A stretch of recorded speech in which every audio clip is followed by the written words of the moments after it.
May chika pala ako sa inyo, guys. Binawalan ako pumasok sa school. Late na naman tayo kakain dahil late tayo nakauwi. So, pakita ko sa inyo yung OTD ko. Naka-ano po tayo, naka-skirt. Binibigay, ba't hindi mo tatanggapin? Baka sabihin na, nag-rely na lang kayo. Hindi naman, may pension naman yung asawa ko.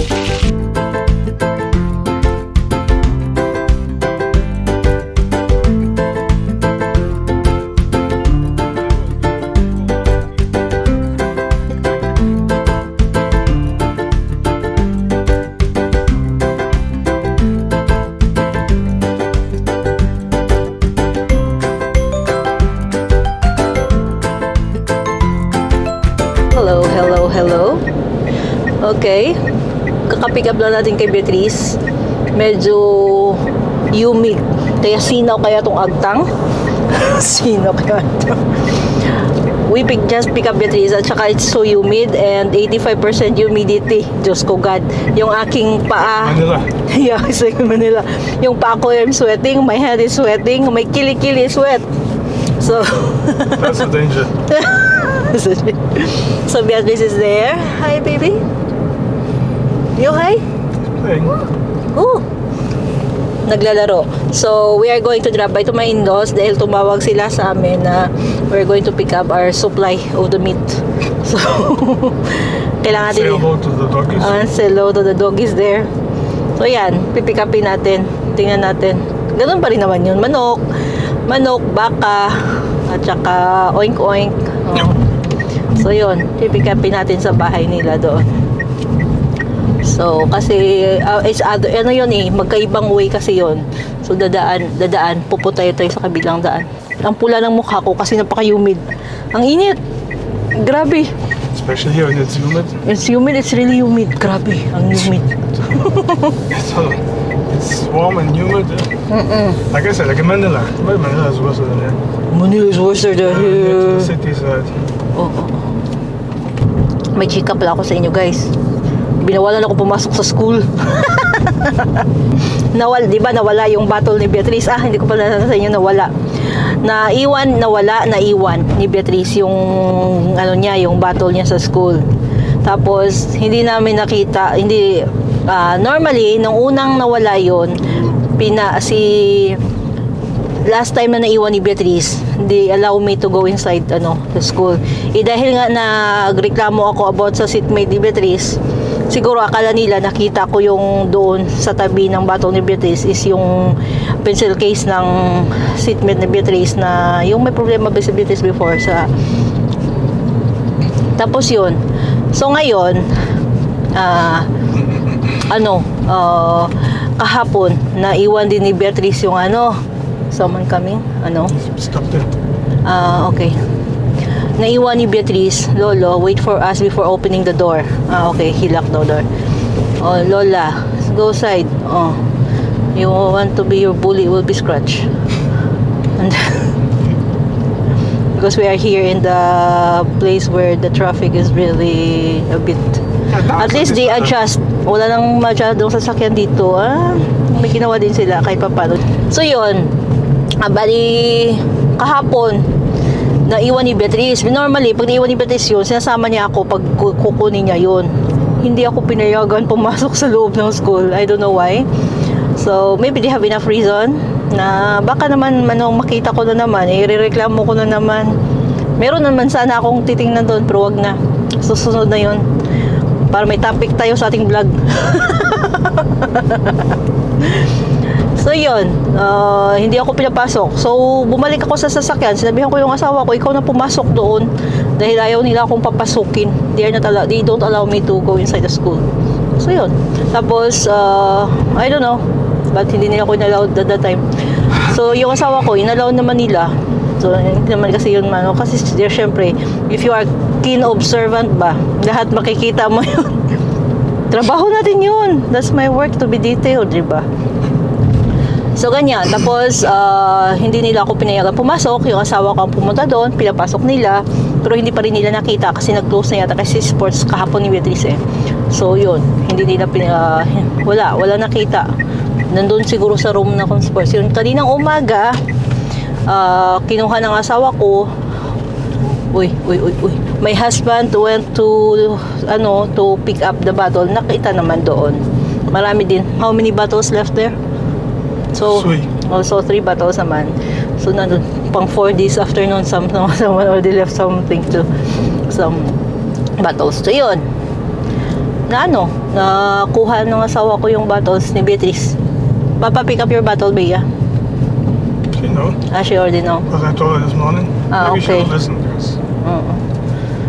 So, ganyan. No, she's not listening to us. So, whatever the reason, so, I don't know. But, of course, I'm only concerned about the welfare of my daughter because if that happened, at dito na naman tayo, sermon na naman ako.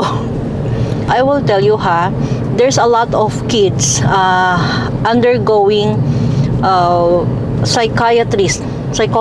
How do I know? My husband po, how many years po yun doon pumunta sa hospital for her neuropsychologist. So, while waiting, nakikita ko, there's a lot of children na elementary pa undergoing psychologist, psychiatrist. So, please, if you are telling the children, the kids, not to tell your parents, ipakita ko na sa inyo maganda dito. Yan.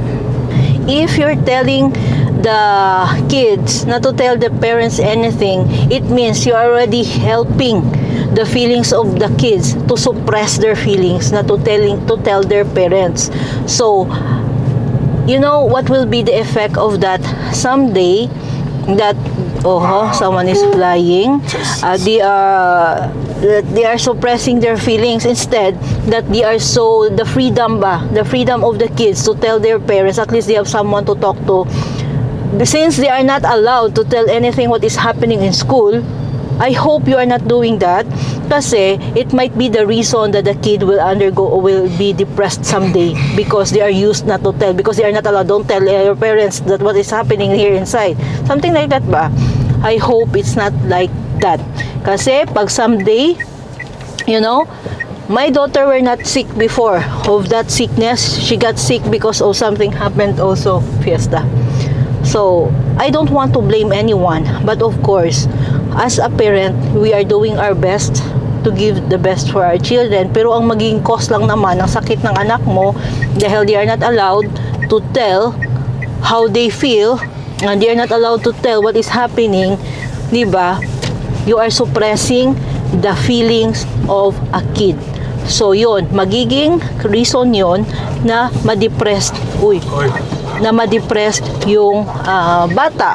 So, when they grow up, they will keep it because you are training them not to tell their parents. Instead, you should also help them actually to be free to tell this and that. Bakit?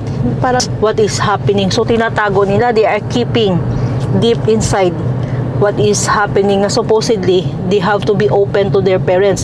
Yun ang may outlet ba? So, yun. I hope it will not happen someday. Pero sobrang daming mga bata nag-undergo ng psychologist po sa area na ito doon sa district.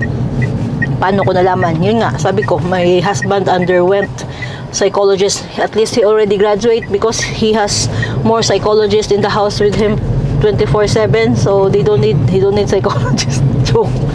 But he has a good neuropsychologist naman. So, yeah. Please, just let the kids have freedom to tell their parents kasi it's a big impact in their future.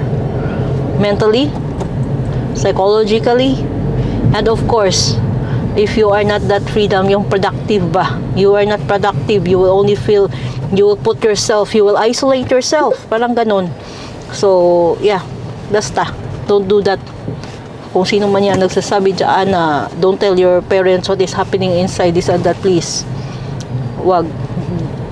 Instead encourage the children to tell their parents what is happening para naman maluwag-luwag yung karuluban ng bata of whatever happening there inside, diba?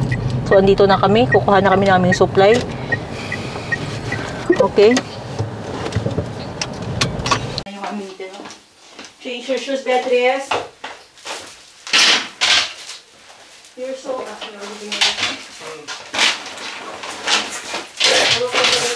No, no, no, no, no, no.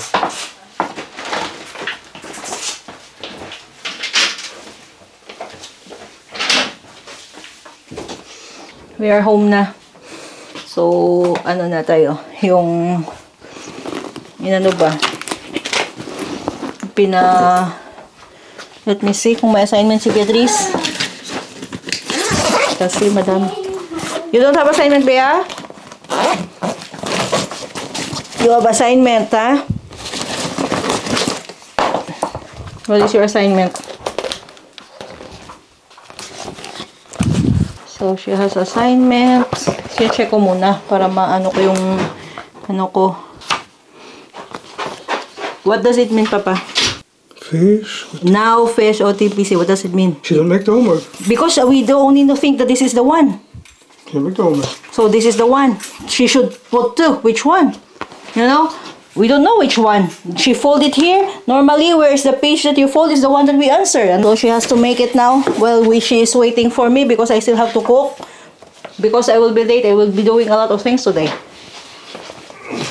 This is the water. And she only drink. That's the only thing that Beatrice drink today. 30%. So, it's only 1 glass of water she drink. So, because they also drink milk. Ito yung supply. Ito yung supply ng school, ng government, sa kanila every morning.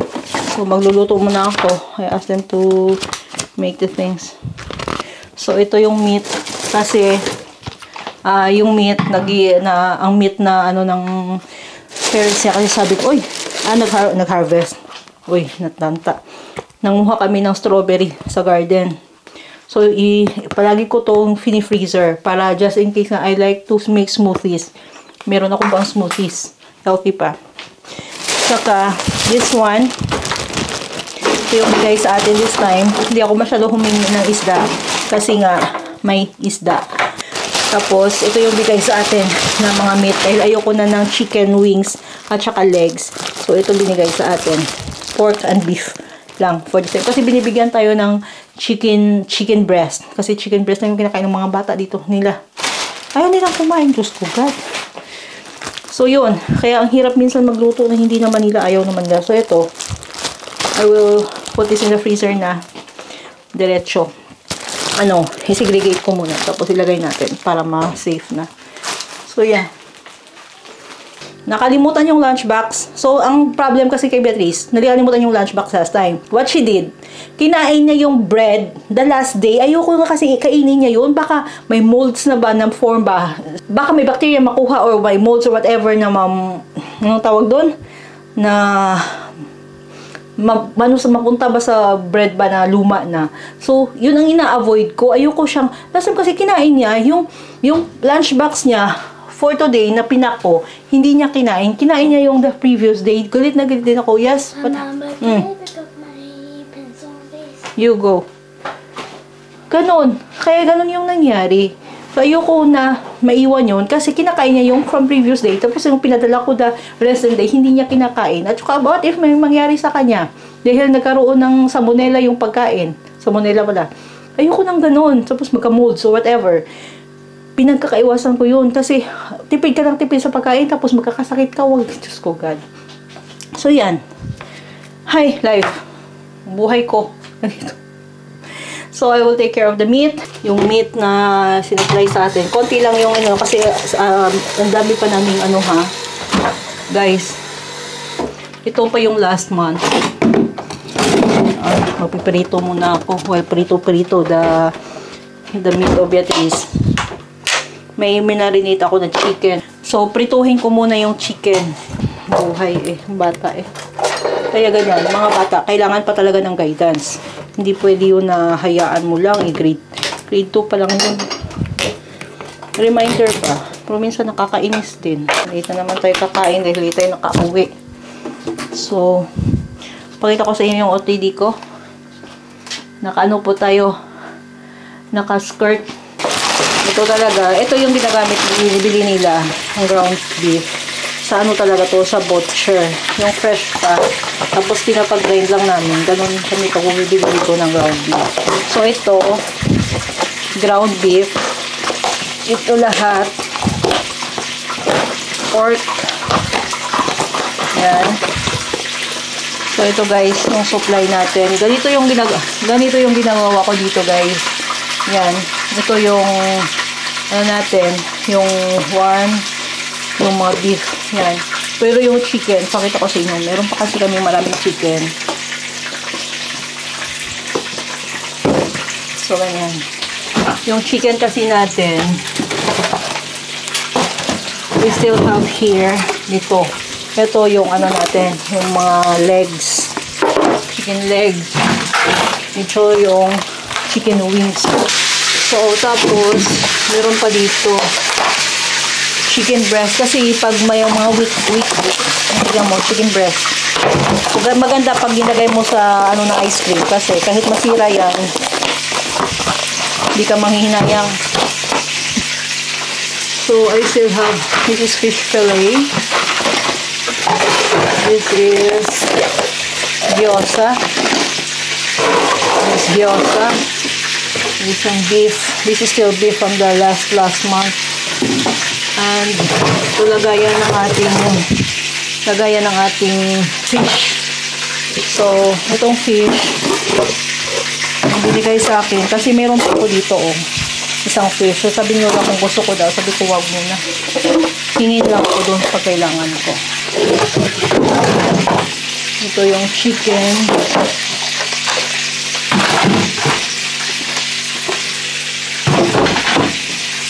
So, ito na yung mga bagong supply natin.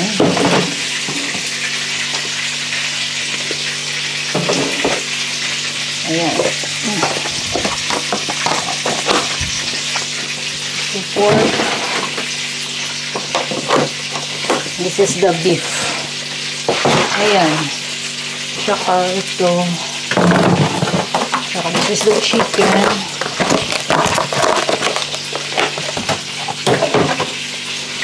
Oh, yan. Paigo-igo lang ba? There's still pizza here. Yan. Ito na naman problema ko. Okay pa naman.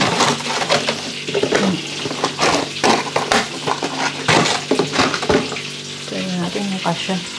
Okay. Kasha. So, ganyan. Ito yung supply natin for the month. Nandyan siya. Nandyan lang yung ano. Ayan. Nandyan na lahat. So, pero pag kailangan namin, for example, mga next week, minsan, lola yan, pagpupunta dun sa, pagpupunta ako dun, pupunta kami, sabihin, you want chicken breast, you want beef, you want, so, sabi ka lang, ganun, mas marami silang binibili para supply nila yan, as I said nga, wala naman sa pinagkakagastusan, hindi, yung anak nila, nag-iisang anak nila, so, yeah, di ba, like sa atin na, mostly, sa atin, tayo nagbibigay sa ating parents dito iba, ewan ko sa ibang family pero dito sa family nila sila yung sumusuporta sa amin. Ganyan, it's naman binibigay, ba't hindi mo tatanggapin? Baka sabihin na nag-rely na lang kayo, hindi naman, may pension naman yung asawa ko, pero iba pa rin pag meron kasi nakakasave ka, diba? So save. So, ayan. So, I'm going to prepare our dinner na. I'm still cooking the fried chicken of Beatrice. And, we will only eat bread. Bread lang kainin namin. And, yeah, that's all for today. Yeah. So, guys, this is our lunch. Yan, for today. Kagagaling na yan sa in-laws ko. We already have our salad here. So, that's only our lunch for today. So, guys, we are already home. And Beatrice is here. It's dark outside. Umuulan. Kailangan ko maligo dahil nabasa ako na ulan. Beatrice is sweating a lot. Beatrice is sweating a lot because today is her sports day. Now, look at here. Carson Fastback. What is that? Today is her sports day. Kaya ganyan. Sobrang sobrang niyang basa ng buhok. Tsaka naulanan kaming dalawa. Kailangan naming maligo right away. Kaso, nakalimutan ko po i-on yung water heater dahil nakatulog po ako. bago kami umalis, nakatulog po ako. So, tumatanda na tayo. Lagi ako inaantok. So, I give what my body wants. So, napahinga ako, natulog ako. So, yan. So, kaya, wala tayong masyadong output. Ganyan lang. So, we're gonna prepare bread. Bili namin sa Lidl. At saka ito yung bread na kakainin natin. Ganyan, crunchy. So, yan yung kakainan natin. And Beatrice wants to have, kasi pinapapili ko siya, may na-prepare ko ng chicken, pero ayaw niya.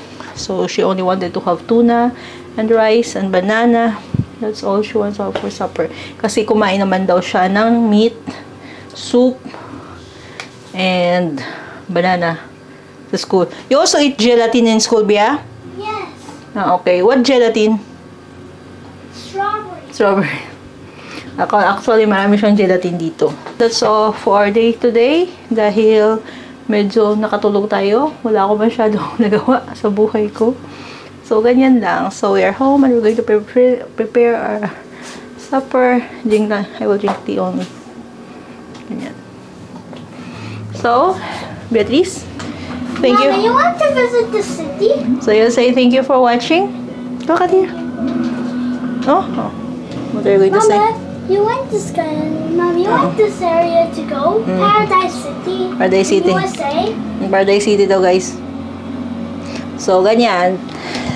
Thank you for watching and please like, subscribe, and support my channel. Turn on the notification bell para sa ating updated na buhay dito sa Portugal. See you next time.